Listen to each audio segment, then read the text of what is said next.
O livro de Josué começa onde uma grande era termina. Moisés está morto. O líder que tirou Israel do Egito atravessou o deserto e conduziu o povo até as portas da promessa já não está mais diante deles. No capítulo 1 do livro de Josué, a história se abre com Deus falando diretamente a Josué, filho de Num, servo de Moisés. A promessa continua de pé, mas agora a liderança muda de mãos. O povo está acampado às margens do Jordão, olhando para a terra que Deus havia prometido aos pais, mas ainda sem possuí-la. A primeira palavra de Deus a Josué não é uma explicação longa, é uma ordem. Moisés, meu servo, é morto. Levanta-te agora, passa este Jordão, tu e todo este povo, a terra que eu dou aos filhos de Israel. A cena é forte, porque mostra que a morte de Moisés não interrompe o plano de Deus. O homem passou, mas a promessa permaneceu. Deus reafirma a Josué os limites da terra e declara que todo lugar que a planta do pé deles pisasse seria dado a Israel, conforme havia prometido a Moisés. A conquista, portanto, não nasce da ambição de um povo, mas da fidelidade de Deus à sua aliança. Então o Senhor fortalece Josué com uma das frases mais marcantes do livro: ninguém poderá resistir diante de ti todos os dias da tua vida. Como fui com Moisés, assim serei contigo, não te deixarei, nem te desampararei. Josué não recebe apenas uma missão difícil, recebe a garantia da presença de Deus. Mas essa coragem não seria uma coragem vazia. Deus repete: sê forte e corajoso. E logo em seguida mostra o centro de tudo. Josué deveria ter cuidado de fazer conforme toda a lei que Moisés havia ordenado. Não deveria se desviar nem para a direita, nem para a esquerda. O livro da lei deveria estar em sua boca, ser meditado dia e noite, para que ele tivesse o cuidado de cumprir tudo o que estava escrito. Aqui o livro revela sua chave principal. Israel não entraria na terra apenas pela força das armas, mas pela obediência à palavra de Deus. A conquista começa antes da batalha. Começa no coração do líder, na fidelidade à aliança e na submissão ao Senhor.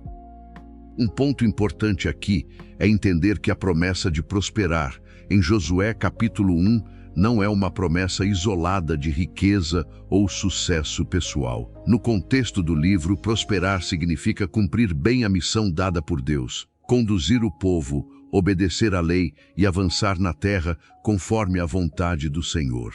A vitória está ligada à fidelidade. Depois de ouvir a palavra de Deus, Josué age. Ele não fica preso ao peso da sucessão, nem paralisado pela ausência de Moisés. Ele chama os oficiais do povo e manda que passem pelo meio do arraial, dizendo ao povo que prepare provisões, porque dentro de 3 dias atravessariam o Jordão para entrar e possuir a terra que o Senhor lhes dava. A imagem é de preparação. O acampamento começa a se mover. Famílias, tendas, guerreiros, líderes e tribos inteiras entendem que o tempo de apenas olhar para a promessa está terminando. O deserto ficou para trás, o Jordão está à frente, a terra está diante deles. Em seguida, Josué fala às tribos de Ruben, Gade e a meia tribo de Manassés. Essas tribos já haviam recebido sua herança do outro lado do Jordão, mas não poderiam descansar enquanto seus irmãos ainda não tivessem recebido a deles. Seus homens valentes deveriam atravessar armados diante do povo e ajudar na conquista até que todos recebessem descanso. Essa parte mostra que a promessa de Deus também exigia unidade. A bênção de uma tribo não poderia se transformar em indiferença diante da luta das outras. O povo deveria caminhar junto.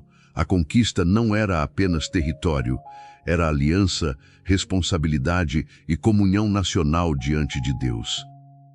A resposta do povo confirma a liderança de Josué. Eles dizem que farão tudo o que ele ordenar e irão aonde ele os enviar.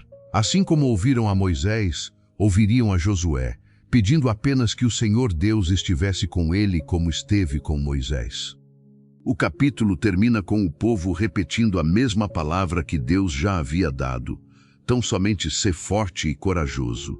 A liderança de Josué é confirmada diante da nação, mas o fundamento da sua autoridade não está em carisma, fama ou experiência militar. Está no chamado de Deus e na presença do Senhor com ele. Assim, o primeiro capítulo de Josué prepara todo o restante do livro. Antes das muralhas de Jericó, antes das batalhas, antes da divisão da terra, existe uma verdade central. Deus continua fiel, mesmo quando líderes humanos passam. A promessa permanece, mas a conquista exige coragem, obediência, unidade e confiança na palavra do Senhor. Com Josué confirmado diante do povo e a travessia do Jordão se aproximando, a história agora se move em silêncio para dentro da terra inimiga. Antes de Israel marchar publicamente, Deus já começa a abrir caminho de forma escondida. No capítulo 2 do livro de Josué, Josué envia secretamente 2 espias desde Sitim, dizendo que fossem observar a terra, especialmente Jericó. A cidade de Jericó aparece como o primeiro grande obstáculo da conquista. Era uma cidade estratégica, fortificada, uma espécie de porta de entrada para Canaã. Antes das trombetas, antes da marcha ao redor dos muros, antes da queda da cidade, há uma missão discreta acontecendo na escuridão. Os 2 homens entram em Jericó e chegam à casa de Raabe. O texto a apresenta como uma mulher cananeia, moradora da cidade, alguém que, humanamente falando, estaria do lado dos inimigos de Israel. Mas é exatamente nesse lugar improvável que o livro começa a mostrar uma das marcas mais profundas da história. Deus já estava trabalhando dentro de Jericó, antes que Israel chegasse às muralhas. A presença dos espias logo se torna conhecida. O rei de Jericó recebe a notícia de que homens israelitas haviam entrado na cidade para espionar a terra. Então manda dizer a Raabe que os entregue. A tensão da cena é imediata. 2 homens escondidos, uma cidade em alerta, um rei desconfiado, soldados procurando, e uma mulher tendo que decidir de que lado ficará. Raabe esconde os espias no terraço, entre as canas de linho, e responde aos mensageiros do rei, dizendo que os homens haviam saído e que ela não sabia para onde tinham ido. Os perseguidores saem apressados pelo caminho do Jordão, e as portas da cidade se fecham atrás deles. Um ponto difícil aqui é a atitude de Raabe ao esconder os espias e enganar os mensageiros do rei. O texto bíblico não faz uma discussão moral longa sobre a mentira dela. O foco do capítulo está na fé que ela demonstrou ao reconhecer o Deus de Israel e proteger os enviados de Josué. A Bíblia destaca sua fé, não porque tudo em sua atitude seja apresentado como modelo completo, mas porque ela escolheu se posicionar ao lado do Senhor em meio a uma cidade condenada. Antes que os espias se deitem, Raabe sobe ao terraço e revela algo surpreendente. Ela diz que sabia que o Senhor havia dado aquela terra a Israel. O medo já havia caído sobre Jericó. Os moradores estavam desanimados, porque tinham ouvido como o Senhor secou as águas do Mar Vermelho diante de Israel e como os reis amorreus, Seom e Og, haviam sido derrotados. Aqui o capítulo muda completamente a perspectiva da conquista. Do lado de fora, Israel talvez visse Jericó como uma cidade impossível. Mas do lado de dentro, Jericó já estava tremendo. Deus não estava apenas conduzindo Israel, ele também estava abalando o coração dos inimigos. Então Raabe faz uma confissão poderosa.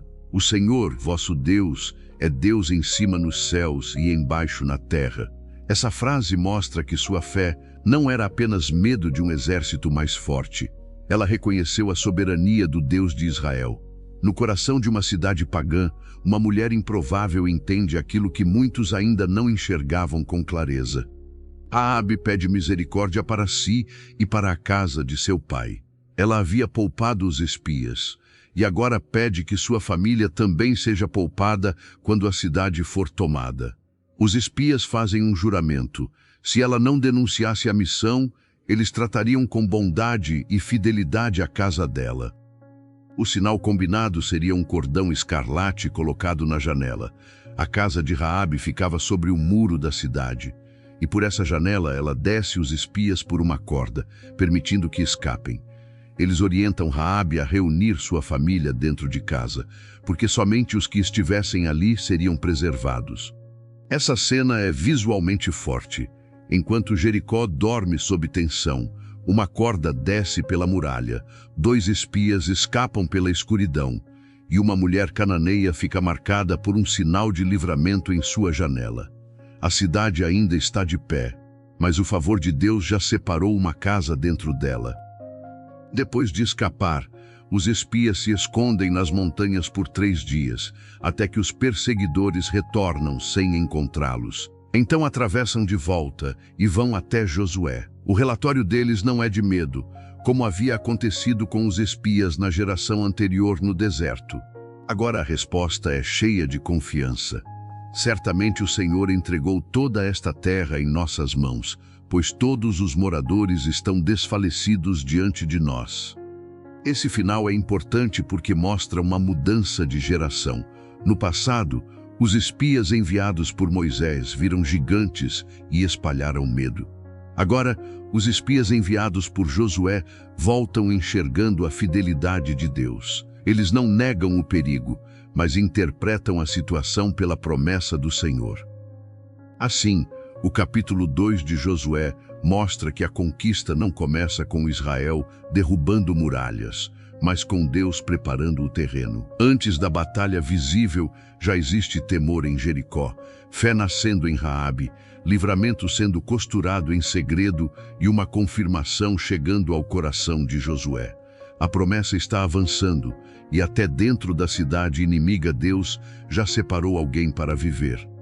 Com Jericó já abalada por dentro e os espias retornando com um relatório de confiança, Israel agora se aproxima do limite entre a espera e a posse. A promessa está diante deles, mas antes da primeira batalha existe um rio no caminho.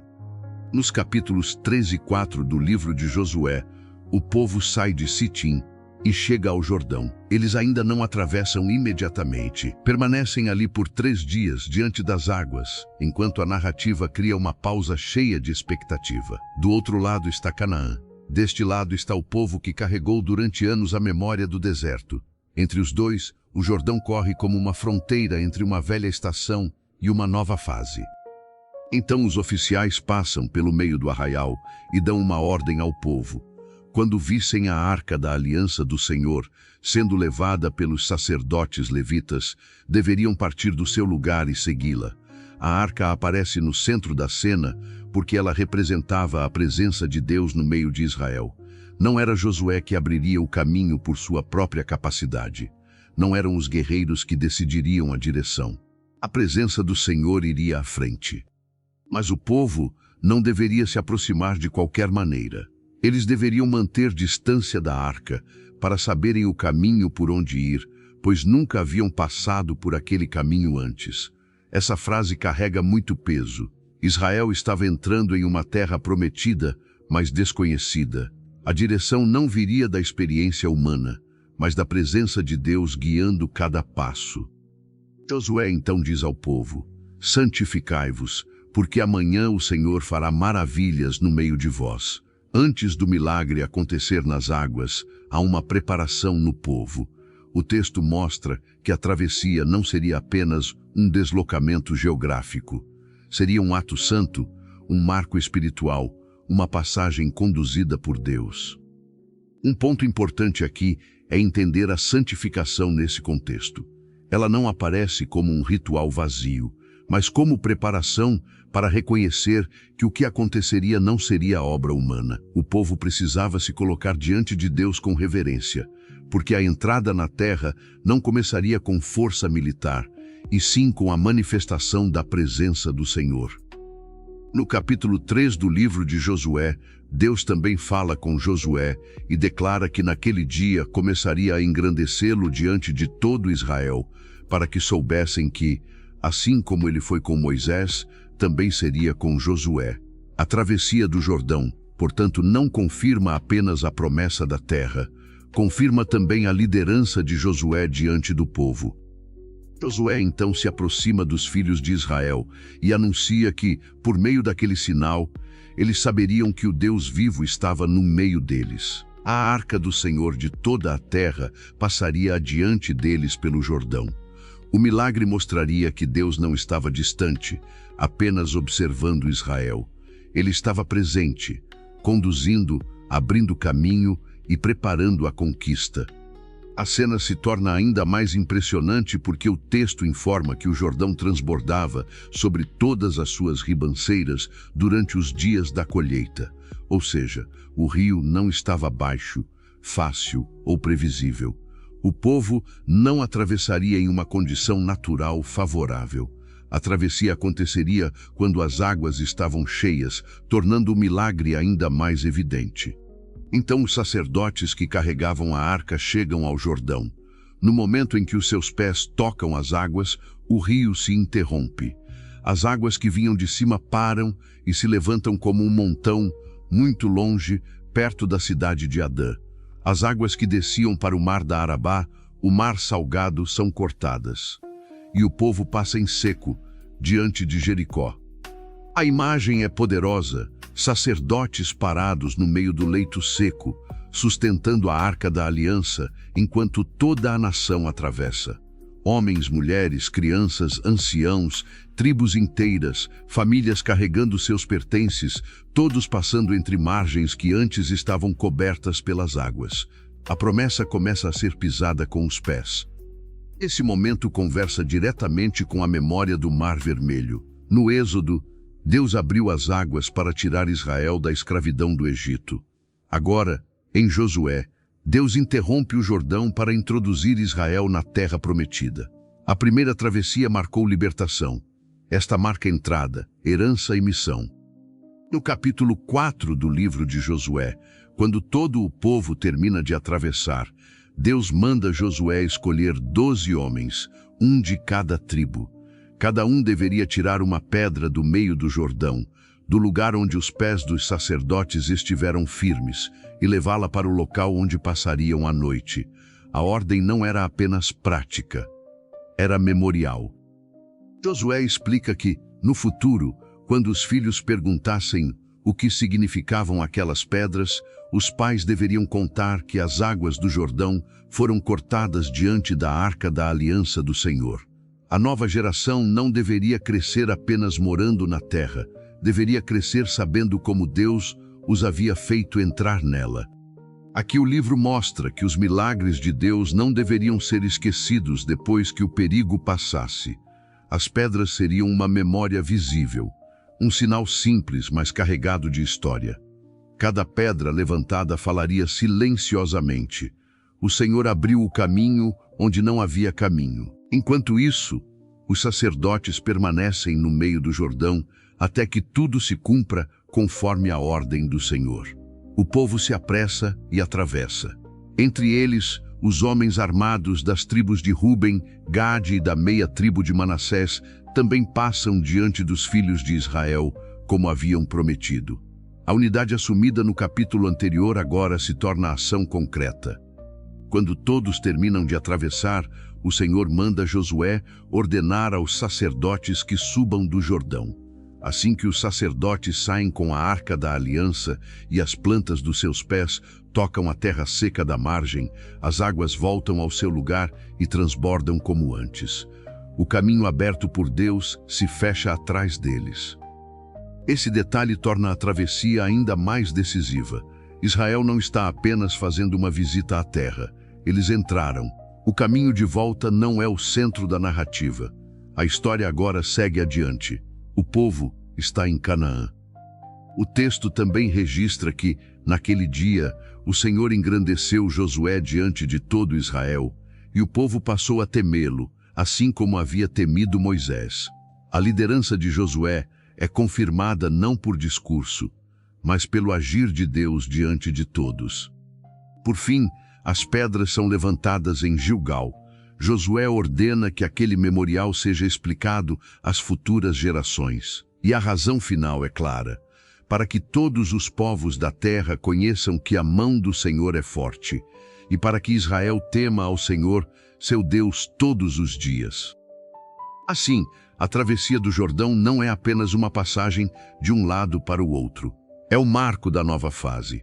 Deus guia pela arca, santifica o povo, confirma Josué, abre as águas, conduz Israel em seco e manda levantar pedras para que ninguém esqueça.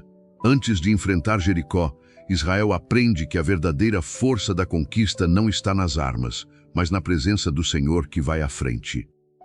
Depois que Israel atravessa o Jordão em terra seca e levanta as pedras memoriais em Gilgal, o povo finalmente está dentro da terra prometida. Mas antes que qualquer espada seja levantada contra Jericó, Deus conduz Israel a uma preparação mais profunda. No capítulo 5 do livro de Josué, a narrativa mostra que os reis dos amorreus e dos cananeus ouviram que o Senhor havia secado as águas do Jordão diante dos filhos de Israel. O coração deles se derreteu e já não havia ânimo neles por causa do povo. Do lado de fora, os inimigos estavam tomados pelo medo. Mas, dentro do acampamento de Israel, Deus ainda tinha algo para tratar. O primeiro comando do Senhor a Josué não é avançar contra Jericó, não é organizar o exército, não é cercar a cidade. Deus ordena que Josué faça facas de pedra e circuncide novamente os filhos de Israel. A cena muda do campo de guerra para o campo da aliança. Antes de conquistar cidades, Israel precisava ser marcado novamente como povo pertencente ao Senhor. A razão aparece no próprio texto. Toda a geração que havia saído do Egito, os homens de guerra, havia morrido no deserto por não obedecer à voz do Senhor. A geração que nasceu durante a caminhada ainda não havia sido circuncidada. Agora, à entrada da terra, Deus chama o povo a renovar o sinal da aliança.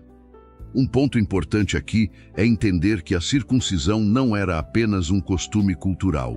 Desde Abraão, ela era sinal da aliança entre Deus e o seu povo. Ao realizar esse ato em Gilgal, Israel estava sendo lembrado de que a terra prometida não era apenas um território a ser ocupado, mas uma herança recebida dentro de uma relação de aliança com o Senhor.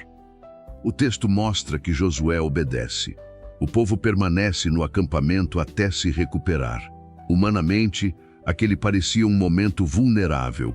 Israel estava dentro de Canaã, próximo de Jericó, cercado por povos inimigos, e ainda assim, Deus manda parar.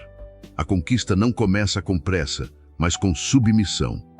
Então o Senhor diz a Josué: hoje revolvide sobre vós o opróbrio do Egito. Por isso aquele lugar recebeu o nome de Gilgal. A vergonha do Egito, a marca da escravidão, o peso da geração que caiu no deserto, tudo isso fica para trás. Israel está na terra, mas agora também é tratado como povo renovado diante de Deus. Em seguida, ainda em Gilgal, os filhos de Israel celebram a Páscoa, no dia 14 do mês, à tarde, nas campinas de Jericó. Essa celebração carrega uma memória poderosa. A Páscoa lembrava a noite em que Deus libertou Israel do Egito. Agora, dentro da terra prometida, o povo celebra o Deus que não apenas tirou seus pais da escravidão, mas conduziu a nova geração até a herança. No dia seguinte à Páscoa, eles comem do fruto da terra, pães sem fermento e espigas tostadas. E então acontece uma mudança silenciosa, mas enorme. O maná cessa. Durante 40 anos, Deus havia alimentado Israel no deserto com o pão que vinha do céu. Mas agora a etapa muda. O povo passa a comer do fruto de Canaã. Essa transição é muito importante. O fim do maná não significa ausência de cuidado de Deus. Significa mudança de estação. No deserto, Deus sustentou Israel de um modo. Na terra prometida, Deus sustentaria de outro. A provisão continua, mas a forma dela muda conforme a fase da caminhada. Esse detalhe pode parecer pequeno, mas é teologicamente forte. O maná cessar não mostra que Deus deixou de cuidar do povo, mostra que a promessa avançou. O alimento do deserto dá lugar ao fruto da terra. Israel deixa de viver apenas como povo peregrino e começa a viver como povo estabelecido na herança que Deus prometeu. Depois disso, a cena se concentra em Josué perto de Jericó. Ele levanta os olhos e vê diante dele um homem com uma espada desembainhada na mão. Josué se aproxima e pergunta: és tu dos nossos ou dos nossos inimigos? A pergunta parece natural para quem está à beira de uma guerra. Josué quer saber de que lado aquele guerreiro está. Mas a resposta surpreende: não. Venho agora como príncipe do exército do Senhor. Josué entende a gravidade do momento, prostra-se com o rosto em terra e pergunta o que o seu senhor diz ao seu servo. Então o comandante do exército do Senhor ordena: tira as sandálias dos teus pés, porque o lugar em que estás é santo. E Josué obedece. Essa cena encerra o capítulo com um peso espiritual enorme. Josué está diante de Jericó, mas aprende que a guerra não pertence primeiro a Israel. A presença divina está à frente. O comandante não aparece apenas para reforçar a coragem de Josué, mas para colocar Josué no lugar correto, não como dono da guerra, mas como servo diante do Senhor. O eco com Moisés é evidente. Assim como Moisés, diante da sarça ardente, ouviu que o lugar era santo, Josué também recebe a ordem de tirar as sandálias. O líder mudou, a missão mudou, o cenário mudou, mas o Deus Santo que conduz o seu povo continua o mesmo. Assim, o capítulo 5 de Josué mostra que a primeira batalha ainda não começou, mas a preparação mais importante já aconteceu. Israel é marcado pela aliança, celebra a redenção, prova o fruto da terra, vê o fim do maná e seu líder se prostra diante do comandante do exército do Senhor. Antes das muralhas caírem, Deus alinha o povo, a memória e a liderança. A conquista será militar na superfície, mas espiritual em sua raiz. Depois da renovação da aliança em Gilgal e do encontro de Josué com o comandante do exército do Senhor, a narrativa chega à primeira grande muralha da conquista. Israel já está dentro da terra prometida, mas Jericó está fechada diante deles. No capítulo 6 do livro de Josué, Jericó aparece rigorosamente fechada por causa dos filhos de Israel. Ninguém saía e ninguém entrava. A cidade estava em estado de defesa, protegida por seus muros, esperando o avanço do povo que havia atravessado o Jordão em terra seca. Do lado de fora, Israel vê uma cidade fortificada, mas Deus fala com Josué antes da batalha e declara: entreguei na tua mão Jericó, o seu rei e os seus homens valentes. Essa frase muda tudo. Aos olhos humanos, Jericó ainda estava de pé. As portas estavam fechadas, os muros permaneciam firmes, os guerreiros ainda estavam dentro da cidade. Mas, pela palavra de Deus, a vitória já havia sido entregue antes mesmo de Israel tocar nas muralhas. Então o Senhor dá a Josué uma estratégia completamente inesperada. Os homens de guerra deveriam rodear a cidade uma vez por dia, durante 6 dias. 7 sacerdotes levariam 7 trombetas de chifres de carneiro diante da arca. No 7º dia, o povo rodearia a cidade 7 vezes, os sacerdotes tocariam as trombetas e, quando ouvissem o som prolongado, todo o povo gritaria com grande brado. Então o muro da cidade cairia abaixo e o povo subiria, cada um em frente de si. A primeira batalha em Canaã não começa com máquinas de guerra, escadas de cerco ou estratégias militares comuns. Começa com uma marcha de obediência. A Arca da Aliança ocupa o centro da cena. Sacerdotes tocam trombetas, guerreiros caminham. O povo permanece em silêncio. E Jericó assiste, dia após dia, aquela procissão incomum ao redor de seus muros. Um ponto importante aqui é entender que a estratégia de Jericó não era apenas militar, era profundamente espiritual. Deus não estava ensinando Israel a vencer pelo método humano mais eficiente, mas a obedecer à sua voz mesmo quando a ordem parecia estranha. O centro da batalha não era a força de Israel, mas a presença do Senhor simbolizada pela arca e a confiança na palavra recebida. Josué transmite a ordem ao povo. A sequência é organizada. Homens armados vão à frente. Depois os sacerdotes com as trombetas, a arca da aliança do Senhor no meio e a retaguarda seguindo atrás.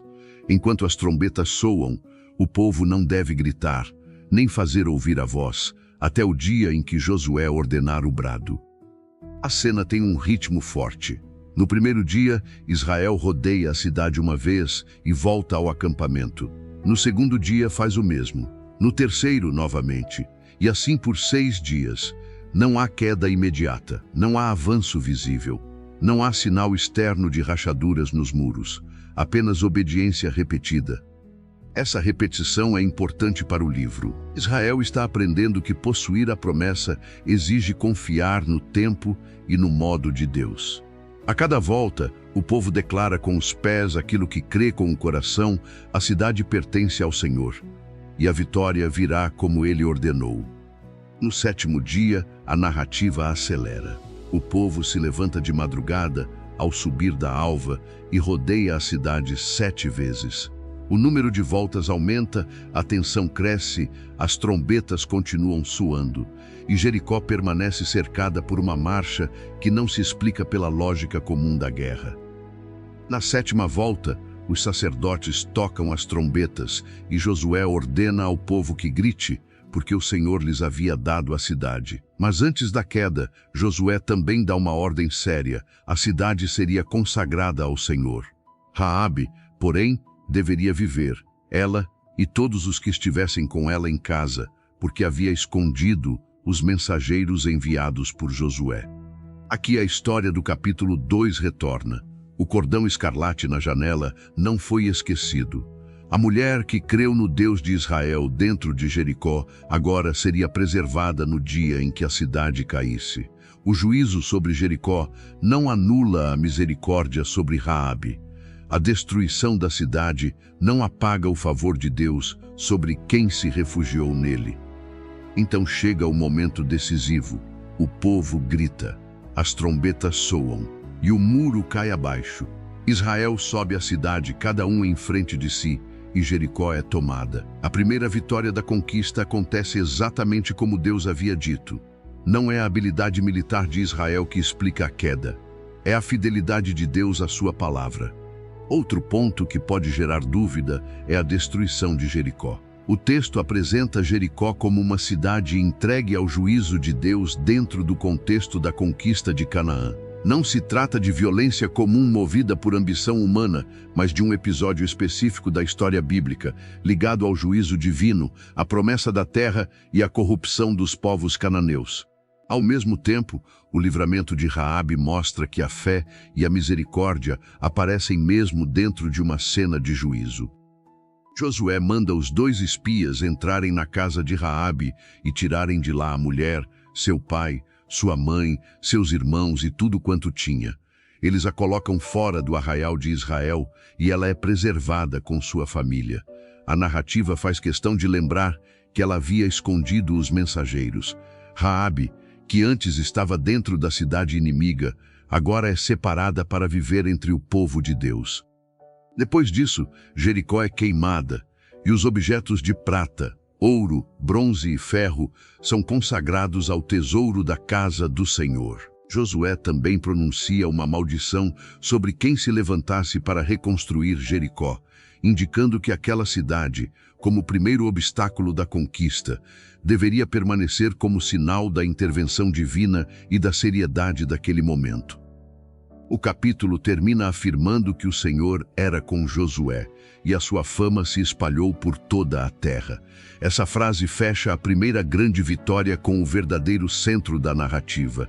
Deus estava confirmando Josué, conduzindo Israel e mostrando que a conquista da terra não dependeria de força humana, mas de obediência à sua direção. Assim, o capítulo 6 de Josué mostra que Jericó caiu antes de tudo pela palavra do Senhor. Israel marchou, esperou, silenciou, ouviu as trombetas e gritou no momento certo. A muralha não caiu porque o povo entendeu a estratégia, mas porque obedeceu a Deus. A primeira vitória em Canaã ensina que quando o Senhor conduz a batalha, a lógica humana deixa de ser o fundamento da confiança. Depois da queda de Jericó, Israel parecia invencível. A primeira grande cidade de Canaã havia caído não pela força dos soldados, mas pela obediência à palavra do Senhor. mas a narrativa não avança diretamente para uma sequência de vitórias. Antes disso, o livro mostra uma interrupção dolorosa.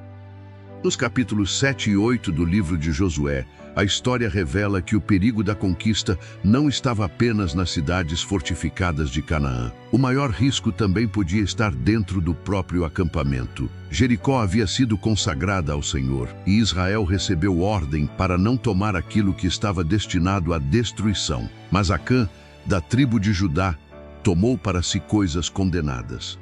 O texto mostra que a ira do Senhor se acendeu contra os filhos de Israel. A cena seguinte acontece em Ai, uma cidade menor que Jericó. Josué envia homens para espiar a região, e eles voltam confiantes. Dizem que não seria necessário subir todo o povo, pois os moradores de Ai eram poucos. Bastariam cerca de 2 ou 3 mil homens. Depois de Jericó, a vitória parecia simples. Mas essa confiança rápida escondia um problema mais profundo. Israel estava indo para a batalha sem perceber que havia pecado no acampamento.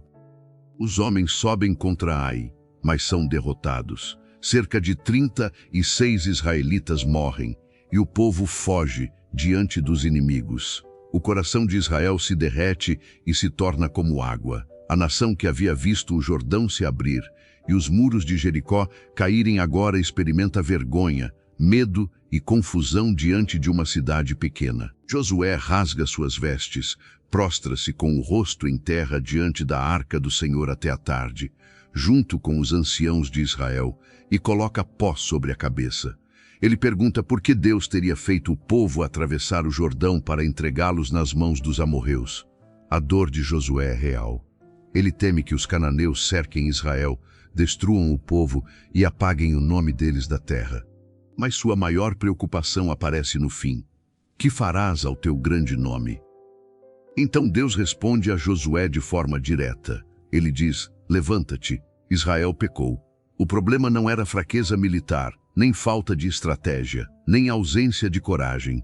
O problema era desobediência. O povo havia transgredido a aliança, tomado coisas condenadas, roubado, mentido e colocado entre seus próprios bens aquilo que pertencia ao juízo de Deus. Um ponto importante aqui é entender por que o pecado de um homem afetou todo o povo. No contexto da aliança, Israel não aparece apenas como indivíduos isolados, mas como uma comunidade diante de Deus. Acã pecou pessoalmente, mas sua desobediência contaminou o acampamento e colocou a nação em condição de infidelidade. O texto mostra a seriedade da santidade coletiva em uma missão conduzida pelo Senhor. Deus revela que Israel não poderia resistir aos inimigos enquanto aquilo que era condenado estivesse no meio deles. A vitória de Jericó havia mostrado que a presença de Deus era o segredo da conquista. A derrota em Ai mostra o outro lado. Sem santidade, o povo não poderia permanecer de pé diante dos adversários. Josué então santifica o povo e conduz o processo de identificação do pecado. Pela manhã, as tribos se aproximam. A tribo de Judá é tomada. Depois a família, depois a casa, até chegar a Acã. A cena é lenta, tensa e pública. O pecado escondido começa a ser trazido à luz diante de todo Israel. Josué fala com Acã e pede que ele dê glória ao Senhor, Deus de Israel, confessando o que havia feito. Acã então admite: verdadeiramente pequei contra o Senhor. Ele viu entre os despojos uma boa capa babilônica, prata e uma cunha de ouro. Cobiçou, tomou e escondeu tudo debaixo da terra, no meio da sua tenda. A ordem do pecado aparece com clareza. Viu, cobiçou, tomou e escondeu. O texto mostra como a desobediência começou no desejo, avançou para a posse e terminou no encobrimento. Mas nada estava escondido diante de Deus. Os mensageiros correm à tenda, encontram os objetos escondidos e os levam a Josué e aos filhos de Israel. A consequência sobre Acã e sua casa é severa. E o vale onde isso acontece passa a ser chamado de Vale de Acor, lugar de perturbação. A ira do Senhor se afasta, mas a lição permanece marcada na memória do povo. Uma vitória anterior não protege ninguém de uma queda causada pela desobediência. Esse é um dos pontos mais difíceis do livro, porque o juízo sobre Acã parece muito duro ao leitor moderno. O texto deve ser lido dentro do contexto da conquista, da aliança e da ordem específica dada por Deus em Jericó. Acã não cometeu apenas uma falha privada, ele quebrou a consagração da primeira cidade conquistada e colocou em risco a missão de todo o povo. O foco do capítulo é mostrar que a presença de Deus não acompanha um povo que trata o pecado como detalhe. No capítulo 8 do livro de Josué, depois que o pecado é tratado, Deus fala novamente com Josué. A palavra que havia marcado o início do livro reaparece. Não temas e não te espantes. Agora Josué deve tomar todo o povo de guerra e subir contra Ai, porque Deus entregaria em suas mãos o rei, o povo, a cidade e a terra. Dessa vez, a estratégia é diferente. Deus orienta Josué a preparar uma emboscada atrás da cidade. Israel sobe, parte do exército se posiciona diante de Ai, e outros homens ficam escondidos. Quando os homens de Ai saem para perseguir Israel, Josué e o grupo da frente fingem fugir pelo caminho do deserto. O rei de Ai e seus homens acreditam que estão repetindo a vitória anterior e saem da cidade, deixando-a desprotegida. Então o Senhor ordena que Josué estenda a lança que estava em sua mão em direção a Ai. Os homens escondidos se levantam rapidamente, entram na cidade, tomam Ai e a incendeiam. Quando os soldados de Ai olham para trás, veem a fumaça subindo ao céu. Estão cercados. Israel se volta contra eles e a cidade é derrotada. A restauração da vitória não acontece por esquecimento do pecado, mas depois do tratamento da desobediência. Ai, que havia sido lugar de vergonha, torna-se lugar de retomada. O povo aprende que a derrota não era o fim da promessa, mas uma correção séria no caminho da conquista. Depois da vitória, Josué edifica um altar ao Senhor no Monte Ebal, conforme Moisés havia ordenado. Ele escreve ali uma cópia da lei, e todo Israel se reúne, anciãos, oficiais, juízes, estrangeiros e naturais, metade diante do Monte Gerizim e metade diante do Monte Ebal. Josué lê todas as palavras da lei, a bênção e a maldição, diante de toda a congregação. Esse encerramento é essencial. O capítulo não termina apenas com Ai destruída. Termina com Israel diante da palavra. A conquista volta ao seu fundamento. O povo só poderá permanecer na terra se viver debaixo da aliança. Depois do pecado oculto, da derrota, do arrependimento e da restauração, Josué conduz a nação novamente ao centro, ouvir e obedecer ao Senhor. Assim, os capítulos 7 e 8 de Josué mostram que a conquista de Canaã não é uma marcha automática de vitórias. O Deus que derruba muralhas também confronta o pecado escondido. A vitória pode ser interrompida pela desobediência, mas o caminho pode ser restaurado quando o povo se alinha novamente com Deus. Israel aprende que o inimigo de fora é perigoso, mas o pecado dentro do acampamento é ainda mais destrutivo. Depois da derrota em Ai, da restauração do povo e da leitura da lei diante de toda a congregação, Israel volta a avançar em Canaã. Mas agora o perigo não aparece primeiro em forma de batalha aberta. Ele chega disfarçado de acordo, prudência e paz. Nos capítulos 9 e 10 do livro de Josué, a narrativa mostra que os reis de Canaã começaram a se unir contra Israel. Eles haviam ouvido sobre Jericó e Ai, e entendiam que aquele povo não era apenas mais um grupo atravessando a região. Algo maior estava acontecendo. Mas, enquanto muitos reis se preparavam para lutar, os moradores de Gibeão escolheram outro caminho, o engano. No capítulo 9 do livro de Josué, os gibeonitas agem com astúcia. Eles pegam sacos velhos sobre os seus jumentos, odres de vinho velhos, rachados e remendados, sandálias gastas nos pés, roupas envelhecidas e pão seco, duro e bolorento. Tudo foi montado para parecer que vinham de uma terra muito distante. A encenação era cuidadosa. O desgaste das roupas, o estado da comida, os objetos envelhecidos, tudo comunicava uma mensagem falsa antes mesmo que eles falassem. Eles chegam até Josué, no acampamento em Gilgal, e dizem que vieram de uma terra distante para fazer aliança com Israel. Os homens de Israel demonstram certa desconfiança e perguntam se talvez eles habitassem no meio deles. Mas os gibeonitas insistem. Eles dizem que ouviram falar do nome do Senhor, dos feitos no Egito e da vitória sobre Seom e Og, reis dos amorreus. Curiosamente, eles mencionam acontecimentos anteriores à travessia do Jordão, mas evitam falar diretamente de Jericó e Ai, porque isso revelaria que estavam perto. Então eles mostram o pão seco, os odres velhos, as roupas e as sandálias gastas. A cena é uma armadilha visual. Israel olha para evidências aparentemente convincentes, mas não consulta o Senhor. E o texto registra esse detalhe de maneira direta. Os homens de Israel tomaram da provisão deles, porém não pediram conselho à boca do Senhor. Esse é o ponto central do capítulo 9. O erro de Israel não foi apenas ser enganado por uma mentira bem contada. O problema foi decidir com base no que os olhos viam, sem buscar a direção de Deus. Depois de tantas vitórias sobrenaturais, o povo ainda precisava aprender que discernimento espiritual não depende apenas de experiência, lógica ou aparência. Josué faz paz com eles e estabelece uma aliança para lhes conservar a vida. Os príncipes da congregação juram. Mas 3 dias depois, Israel descobre a verdade. Aqueles homens não vinham de longe. Eram vizinhos. Habitavam perto deles. O engano vem à tona, mas o juramento já havia sido feito em nome do Senhor. A congregação murmura contra os príncipes, mas os líderes dizem que não poderiam ferir os gibeonitas, por causa do juramento feito pelo Senhor, Deus de Israel. A decisão havia sido errada, mas o juramento não poderia ser tratado como coisa sem valor.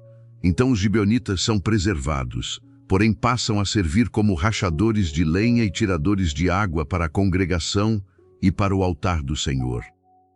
Josué confronta os gibeonitas e pergunta por que o enganaram. Eles respondem que sabiam claramente que o Senhor havia ordenado a Moisés que desse toda aquela terra a Israel e destruísse os moradores diante deles. Eles temeram muito por suas vidas. A resposta mostra que mesmo no engano havia uma percepção real. Os gibeonitas reconheceram que Deus estava entregando Canaã a Israel. A história dos gibeonitas deixa uma marca profunda. Israel não perde uma batalha com espadas nesse momento, mas comete um erro de discernimento. O povo que havia sido derrotado em Ai por causa da desobediência agora aprende outra lição. Nem todo perigo chega como inimigo declarado. Algumas ameaças chegam com aparência convincente, palavras religiosas e sinais cuidadosamente preparados. No capítulo 10 do livro de Josué, o acordo com Gibeão produz uma reação imediata. Adonisedeque, rei de Jerusalém, ouve que Josué havia tomado Ai e que os moradores de Gibeão haviam feito paz com Israel. Gibeão era uma cidade importante, como uma das cidades reais, e seus homens eram valentes. Então o rei de Jerusalém reúne outros 4 reis amorreus, o rei de Hebrom, o rei de Jarmute, o rei de Laquis e o rei de Eglon. Juntos, eles sobem para atacar Gibeão. A aliança enganosa agora traz uma consequência prática. Gibeão, que havia buscado proteção por meio do engano, torna-se alvo dos reis do sul. Os gibeonitas enviam mensagem a Josué, em Gilgal, pedindo socorro. Não retires as tuas mãos dos teus servos, sobe depressa, salva-nos e ajuda-nos. Josué então sobe de Gilgal, com todo o povo de guerra e todos os homens valentes. Mas antes da batalha, Deus fala com ele: não os temas, porque os entreguei na tua mão. Nenhum deles te poderá resistir. Mais uma vez, a palavra do Senhor vem antes da vitória. A diferença é importante. No caso dos gibeonitas, Israel não consultou o Senhor antes de decidir. Agora, diante da guerra, Deus reafirma sua presença e conduz a batalha. Josué marcha durante a noite inteira, subindo de Gilgal, e cai de surpresa sobre os inimigos. O Senhor os desbarata diante de Israel. A batalha se espalha pelo caminho da subida de Bet-Horon, e Deus intervém de maneira sobrenatural. Grandes pedras de granizo caem do céu sobre os inimigos, e o texto afirma que foram mais os que morreram pelas pedras do que os filhos de Israel mataram à espada. A cena mostra que a conquista não depende apenas da força humana. Israel luta, Josué lidera, os guerreiros avançam, mas o Senhor combate por seu povo. A guerra se desenrola na terra, mas a intervenção vem do céu.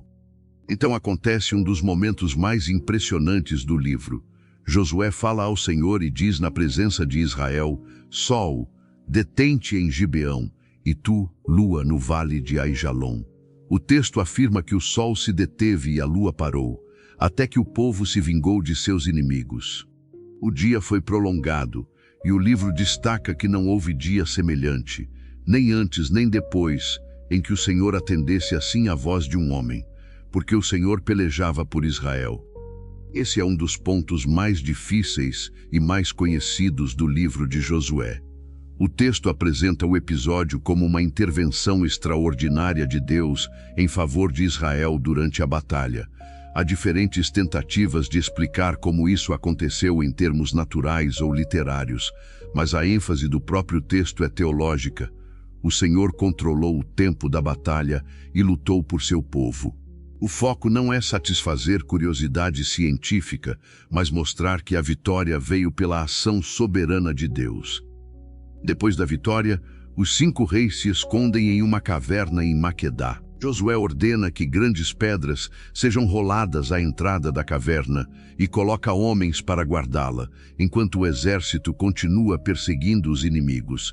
Depois, os reis são trazidos para fora.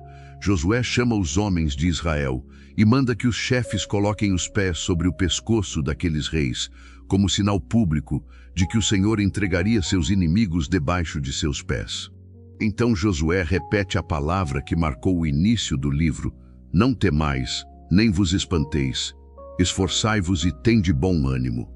A narrativa segue com a campanha do sul. Josué toma Maquedá, Libna, Laquis, Eglon, Hebron e Debir. O texto apresenta uma sequência rápida de cidades derrotadas, mostrando que a resistência organizada do sul de Canaã foi quebrada. Josué fere toda aquela região, a montanha, o Neguebe, as campinas e as encostas. E a razão é repetida: o Senhor, Deus de Israel, pelejava por Israel. Assim, os capítulos 9 e 10 de Josué unem 2 lições essenciais. Primeiro, Israel aprende que decisões tomadas sem consultar o Senhor podem gerar consequências duradouras. O engano dos gibeonitas mostra o perigo de confiar apenas nas aparências. Segundo, mesmo em meio às consequências de uma decisão falha, Deus continua soberano, conduzindo a história, defendendo seu povo e transformando uma crise em avanço na conquista. A história termina com Josué e todo Israel voltando ao acampamento em Gilgal. O povo havia aprendido que Canaã não seria conquistada apenas com coragem militar. Seria necessário discernimento, dependência de Deus e obediência contínua. Porque em Josué, a vitória nunca pertence apenas ao braço que luta, mas ao Senhor que guia, corrige e peleja pelo seu povo. Depois da campanha no sul, onde reis se uniram contra Gibeão e foram derrotados pelo Senhor diante de Israel, a narrativa avança para outra grande resistência. A conquista não termina em uma única batalha. Canaã ainda tem forças organizadas, cidades importantes e reis dispostos a enfrentar Josué. Nos capítulos 11 e 12 do livro de Josué, a história se volta para o norte da terra. Quando Jabim, rei de Hazor, ouve o que havia acontecido, ele envia mensagens a outros reis da região. A reação é imediata. Vários povos se unem contra Israel. O texto menciona reis das montanhas da Arabá, das campinas, das regiões marítimas e das áreas próximas ao Líbano. É uma coalizão ampla, formada para tentar interromper o avanço do povo de Deus. A imagem é de um grande ajuntamento militar. O texto diz que eles saíram com todos os seus exércitos, muita gente, como a areia que está na praia do mar em multidão, com muitíssimos cavalos e carros. Humanamente, essa era uma ameaça muito maior. Israel não enfrenta apenas uma cidade isolada, mas uma grande aliança de reinos do norte, com força militar organizada e recursos de guerra. No capítulo 11 do livro de Josué, esses reis se reúnem junto às águas de Merom para pelejar contra Israel. Mas antes do confronto, Deus fala novamente a Josué: não os temas, porque amanhã, a esta mesma hora, eu os entregarei todos feridos diante de Israel. Mais uma vez, a narrativa mostra que a palavra do Senhor vem antes da vitória. O inimigo é numeroso, mas Deus já declarou o resultado. Josué então age com rapidez. Ele e todo o povo de guerra chegam de repente às águas de Merom e atacam os inimigos. A batalha não é descrita com longos detalhes, mas o texto deixa claro o essencial. O Senhor os entrega nas mãos de Israel. Eles são derrotados, perseguidos e quebrados diante do povo. Um ponto importante aqui é entender que a conquista de Canaã não acontece como um movimento instantâneo e simples. O livro mostra vitórias decisivas, mas também um processo. Israel enfrenta regiões, coalizões e reis diferentes. Isso ajuda o público a perceber que o cumprimento da promessa envolve perseverança, obediência contínua e avanço progressivo, não apenas um único momento de triunfo. Depois da vitória, Josué obedece à ordem do Senhor sobre os cavalos e carros. Ele jarreta os cavalos e queima os carros de guerra. Isso pode parecer estranho, porque cavalos e carros eram símbolos de poder militar no mundo antigo. Mas ao não transformar esses recursos em sua base de confiança, Israel aprende que sua segurança não estaria na tecnologia de guerra dos povos, mas no Senhor que pelejava por eles. Em seguida, Josué volta e toma Hazor. Essa cidade tinha destaque especial, pois era a cabeça de todos aqueles reinos. O rei de Hazor é derrotado e a cidade é queimada. O texto mostra que Josué toma também as cidades daqueles reis e cumpre aquilo que o Senhor havia ordenado por meio de Moisés. A narrativa então faz uma espécie de resumo da conquista. Josué toma toda aquela terra, as montanhas, todo o Neguebe, toda a terra de Gósen, as planícies, a Arabá, as montanhas de Israel e suas campinas. O texto amplia a câmera, como se saísse do campo de batalha e mostrasse o mapa inteiro sendo dominado aos poucos. Mas o livro também deixa claro que essa conquista levou tempo.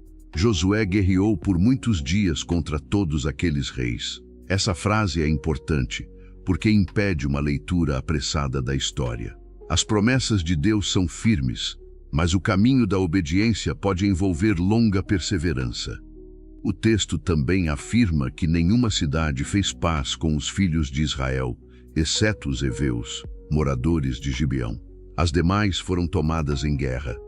Isso conecta a história anterior dos gibeonitas com o avanço geral da conquista. O caso de Gibeão permanece como exceção dentro da narrativa. No final do capítulo 11, o livro declara que Josué tomou toda a terra, conforme tudo o que o Senhor havia dito a Moisés. Ele a deu em herança a Israel, segundo as divisões das tribos. E a terra repousou da guerra. Essa frase não significa que não havia mais nenhum desafio futuro, mas indica que a resistência principal havia sido quebrada. A fase das grandes campanhas militares chega ao seu fechamento. Outro ponto que precisa ser entendido com equilíbrio é a expressão de que Josué tomou toda a terra. O próprio livro ainda mostrará áreas que precisavam ser possuídas pelas tribos. Então aqui, o sentido é que as grandes campanhas foram vencidas e o domínio principal foi estabelecido. A conquista foi decisiva, mas a ocupação completa ainda exigiria fidelidade e responsabilidade das tribos. No capítulo 12 do livro de Josué, a narrativa muda de ritmo e apresenta uma lista dos reis derrotados. Primeiro, recorda os reis vencidos do outro lado do Jordão, ainda no tempo de Moisés. Seom, rei dos amorreus, e Og, rei de Bazã. Esses territórios já haviam sido dados às tribos de Ruben, Gade e a meia tribo de Manassés. Depois, o texto lista os reis vencidos por Josué no lado ocidental do Jordão: Jericó, Ai, Jerusalém, Hebron, Jarmute, Laquis, Eglon, Gezer, Debir, Hazor e muitos outros aparecem na sequência. Ao todo, o capítulo registra 31 reis derrotados. Essa lista pode parecer apenas um registro histórico, mas dentro do livro ela funciona como um memorial da fidelidade de Deus. Cada nome representa uma cidade, uma resistência, uma batalha, um obstáculo vencido.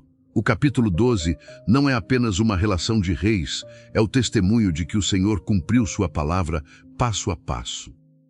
Assim, os capítulos 11 e 12 de Josué mostram a consolidação da conquista. O sul já havia sido vencido, o norte agora é quebrado. Hazor cai, os reis são derrotados e a terra repousa da guerra. A promessa feita por Deus não se cumpre de modo abstrato, mas dentro da história, em lugares reais, contra inimigos reais, por meio de obediência, perseverança e dependência do Senhor. Depois que as grandes campanhas militares são concluídas e a resistência principal de Canaã é quebrada, o livro de Josué muda de ritmo. A narrativa sai do barulho das batalhas e entra em uma fase mais silenciosa, mas profundamente importante. A terra precisa ser distribuída. Nos capítulos 13 a 21 do livro de Josué, Deus fala com Josué já em idade avançada. Ainda havia terras a serem possuídas, mas o Senhor ordena que ele reparta a herança entre as tribos de Israel. Isso mostra que a promessa não era apenas vencer reis e derrubar cidades. A promessa precisava se transformar em herança concreta para o povo. No capítulo 13 do livro de Josué, a divisão começa lembrando os territórios a leste do Jordão, entregues às tribos de Ruben, Gade e a meia tribo de Manassés. Essas tribos já haviam recebido sua porção nos dias de Moisés, mas o livro faz questão de registrar essa herança para mostrar que nenhuma parte da promessa estava fora do cuidado de Deus. Ao mesmo tempo, o texto destaca que a tribo de Levi não recebeu uma porção territorial como as outras tribos. A herança dos levitas seria o próprio Senhor e o serviço ligado ao culto. Isso mostra que, dentro da organização de Israel, nem todas as heranças tinham a mesma forma, mas todas tinham propósito dentro da aliança. Um ponto importante aqui é entender por que Levi não recebe uma terra como as outras tribos. Os levitas foram separados para o serviço espiritual de Israel, ligados ao tabernáculo, ao ensino da lei e à vida religiosa do povo. Por isso, sua herança não era concentrada em um território tribal comum, mas distribuída em cidades no meio das demais tribos, para que sua presença servisse espiritualmente toda a nação. Nos capítulos 14 a 19 do livro de Josué, a distribuição da terra avança para o lado ocidental do Jordão. A herança é repartida por sorteio, diante do Senhor, entre as tribos. Esse sorteio não deve ser entendido como acaso vazio. Dentro do contexto bíblico, ele expressa dependência da direção divina.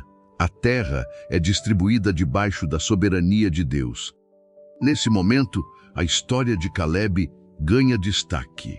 No capítulo 14 do livro de Josué, Caleb se aproxima de Josué em Gilgal e relembra o que aconteceu quando Moisés enviou os espias a partir de Cades-Barneia. Ele afirma que seguiu plenamente o Senhor. Mesmo depois de tantos anos, Caleb ainda carrega a promessa feita por Moisés. Já idoso, Caleb não pede uma região fácil. Ele pede Hebron, uma terra associada aos Anaquins e às cidades grandes e fortificadas. Sua fala mostra vigor, memória e fé. Ele não se apresenta como alguém preso ao passado, mas como alguém que ainda crê na palavra que Deus havia dado. Josué o abençoa e Hebron passa a ser sua herança. A presença de Caleb nessa parte é importante porque a distribuição da terra não é apenas uma burocracia tribal. Ela mostra pessoas reais recebendo aquilo que Deus prometeu. Caleb representa uma fé perseverante que atravessou o deserto, viu uma geração cair, esperou o tempo certo e ainda permaneceu firme. Depois disso, Judá recebe sua herança e a narrativa registra cidades, fronteiras e regiões. Em seguida, a casa de José também recebe sua porção, envolvendo Efraim e a outra meia tribo de Manassés. O texto apresenta limites territoriais, nomes de cidades e detalhes geográficos que, para o leitor moderno, podem parecer difíceis ou repetitivos. Mas dentro do livro, esses registros têm peso. Mostram que a promessa de Deus toca o chão da história. Aqui existe outro ponto que merece explicação. As longas listas de cidades e fronteiras não estão no texto apenas como informação geográfica. Elas funcionam como prova documental da fidelidade de Deus. Aquilo que antes era promessa feita aos patriarcas agora aparece com limites, nomes, regiões e heranças. A fé de Israel não está apoiada em uma ideia abstrata, mas em Deus agindo dentro da história real. No capítulo 18 do livro de Josué, a congregação se reúne em Siló e ali é armada a tenda da congregação. Esse detalhe é significativo. O centro espiritual do povo começa a aparecer dentro da terra. Israel não está apenas ocupando o território, está organizando sua vida diante do Senhor. Ainda havia tribos que não tinham recebido sua herança, e Josué as confronta com uma pergunta direta. Até quando sereis negligentes em passardes para possuir a terra que o Senhor, Deus de vossos pais, vos deu? Essa frase mostra que a promessa já havia sido dada, mas a responsabilidade de tomar posse não poderia ser ignorada. Deus cumpre sua palavra, mas o povo precisa responder com obediência. Então homens são enviados para percorrer a terra e descrevê-la. Depois, Josué lança sortes diante do Senhor em Siló, e as demais tribos recebem suas porções. Benjamim, Simeão, Zebulon, Issacar, Azer, Naftali e Dan. Cada tribo encontra seu lugar dentro da herança comum de Israel. A distribuição também inclui Josué. No capítulo 19 do livro de Josué, depois de repartir a terra entre as tribos, os filhos de Israel dão a Josué a cidade que ele pediu, Timnat-Sera, na região montanhosa de Efraim. O líder que conduziu o povo não toma sua parte antes dos outros. Ele recebe sua herança ao final, depois que a divisão foi organizada. No capítulo 20 do livro de Josué, o Senhor manda estabelecer as cidades de refúgio. Elas serviriam para proteger aquele que matasse alguém sem intenção, até que houvesse julgamento adequado. Essas cidades mostram que a terra prometida também deveria ser marcada por justiça. Israel não deveria viver apenas como povo conquistador, mas como povo governado pela lei do Senhor. No capítulo 21 do livro de Josué, os levitas recebem suas cidades no meio das tribos, incluindo cidades e pastagens. Isso espalha a presença levítica por toda a terra. O serviço espiritual não fica isolado em um único canto, mas distribuído pelo território, lembrando que a vida de Israel deveria ser orientada pela presença de Deus e pela instrução da lei. O encerramento dessa grande sessão é um dos pontos mais fortes do livro. O texto declara que o Senhor deu a Israel toda a terra que havia jurado dar a seus pais. Eles a possuíram e habitaram nela. O Senhor lhes deu repouso ao redor, conforme tudo quanto jurara. Nenhum de todos os seus inimigos resistiu diante deles. E então vem a afirmação central. Nenhuma promessa falhou de todas as boas palavras que o Senhor falara à casa de Israel. Tudo se cumpriu. Assim, os capítulos 13 a 21 de Josué mostram que a conquista não termina quando os inimigos são derrotados. Ela avança quando a promessa se torna herança, quando cada tribo recebe sua parte, quando a terra é organizada, quando a justiça é estabelecida e quando o povo começa a viver dentro daquilo que Deus havia prometido. A promessa era coletiva, mas também precisava chegar ao lugar específico de cada tribo. Deus não apenas entrega a terra, ele organiza o povo para viver nela debaixo da aliança. Depois que a terra é distribuída entre as tribos, e o livro declara que nenhuma promessa do Senhor falhou, a narrativa entra em sua fase final. As batalhas principais ficaram para trás, mas agora surge uma pergunta ainda mais importante. Como Israel viverá depois da conquista? Nos capítulos 22 a 24 do livro de Josué, o foco deixa de ser a posse da terra e passa a ser a fidelidade do povo dentro da terra. No capítulo 22 do livro de Josué, Josué chama os Rubenitas, os Gaditas e a meia tribo de Manassés. Esses homens haviam atravessado o Jordão para lutar ao lado de seus irmãos, mesmo já tendo recebido herança do outro lado do rio. Agora que o Senhor havia dado descanso a Israel, Josué os despede para voltarem às suas tendas. Mas Josué não os envia apenas com uma bênção. Ele os exorta a guardar com diligência o mandamento e a lei que Moisés havia ordenado.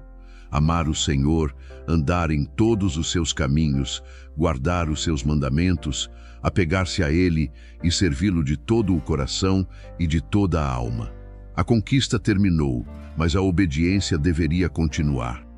No caminho de volta, essas tribos constroem um grande altar junto ao Jordão. Quando as outras tribos ouvem isso, pensam que aquele altar poderia ser um ato de rebeldia contra o Senhor, como se estivessem criando um lugar rival de culto. A tensão cresce rapidamente e Israel se reúne em Siló, preparado para a guerra contra seus próprios irmãos. Esse ponto exige cuidado, porque o altar levantado pelas tribos do leste não era para sacrifícios. Eles explicam que o altar serviria como testemunho entre eles e as futuras gerações, para lembrar que também pertenciam ao povo do Senhor. O conflito quase começou por uma interpretação errada, mas foi resolvido quando houve diálogo, zelo pela aliança e explicação clara da intenção. A resposta das tribos do leste acalma a crise. Elas afirmam que não estavam abandonando o Senhor, nem oferecendo sacrifícios fora do lugar ordenado. O altar seria um memorial, uma testemunha de que o Jordão não separava espiritualmente o povo de Deus. Então Finéias e os príncipes de Israel aceitam a explicação, e a guerra é... No capítulo 23 do livro de Josué, muitos dias depois, quando Josué já está velho e avançado em idade, ele chama os líderes de Israel, anciãos, cabeças, juízes e oficiais. A cena é solene. O guerreiro que conduziu o povo através do Jordão, viu Jericó cair e repartiu a terra, agora fala como um pai espiritual antes de partir. Josué relembra que o Senhor havia pelejado por Israel. Ele não apresenta a conquista como glória humana. A terra foi possuída porque Deus cumpriu a sua palavra. Mas Josué também adverte: Israel deveria ser muito forte para guardar e cumprir tudo o que estava escrito no livro da lei de Moisés, sem se desviar para a direita nem para a esquerda. A advertência é clara. O perigo agora não é apenas militar, o perigo é espiritual. Israel não deveria se misturar com os povos restantes, nem seguir seus deuses, nem jurar por eles, nem se inclinar diante deles. A fidelidade ao Senhor seria a verdadeira segurança do povo na terra. Josué afirma que nenhuma boa palavra do Senhor havia falhado. Tudo se cumpriu. Mas ele também declara que, da mesma forma que as boas promessas se cumpriram, as advertências da aliança também se cumpririam se Israel abandonasse o Senhor. A terra era dom de Deus, mas permanecer nela exigia fidelidade. No capítulo 24 do livro de Josué, a cena final acontece em Siquém. Josué reúne todas as tribos de Israel e convoca os anciãos, cabeças, juízes e oficiais. Então ele conduz o povo por uma grande lembrança da história. Ele volta aos patriarcas, menciona Abraão, Isaque e Jacó, relembra a descida ao Egito, a libertação pelo Senhor, a travessia, o deserto, as vitórias sobre os inimigos e a entrega da terra.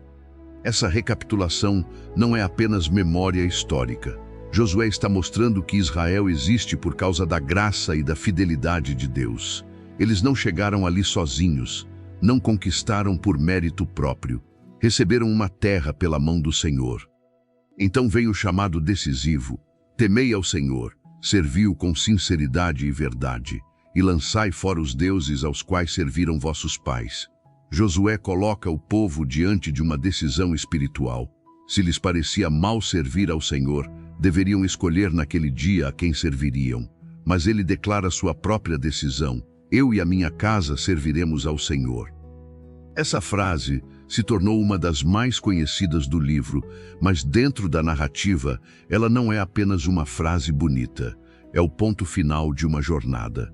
Depois da promessa, da travessia, das batalhas, da distribuição da terra e do repouso, Josué mostra que a maior questão não é apenas morar em Canaã.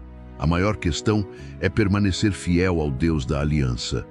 O ponto difícil aqui é entender por que Josué diz ao povo que eles não poderiam servir ao Senhor.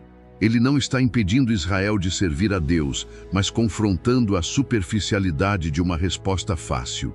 Josué lembra que o Senhor é santo e zeloso. Servir a Deus não podia ser apenas uma declaração emocional. Exigia abandono real da idolatria e compromisso verdadeiro com a aliança. O povo responde que servirá ao Senhor, porque ele os tirou da terra do Egito, fez grandes sinais, guardou Israel pelo caminho e expulsou os povos diante deles. Josué insiste que aquela decisão tinha peso. O povo confirma novamente que serviria ao Senhor e obedeceria à sua voz. Então Josué faz aliança com o povo naquele dia, estabelece estatutos e ordenanças em Siquém, escreve aquelas palavras no livro da lei de Deus e toma uma grande pedra, colocando-a debaixo do carvalho, junto ao santuário do Senhor. A pedra serviria como testemunha contra o povo, porque havia ouvido todas as palavras que o Senhor falara. O livro se encerra com despedidas e sepultamentos. Josué morre com 110 anos e é sepultado na região de sua herança. Também são sepultados os ossos de José, que os filhos de Israel haviam trazido do Egito, em Siquém. E Eleazar, filho de Arão, também morre.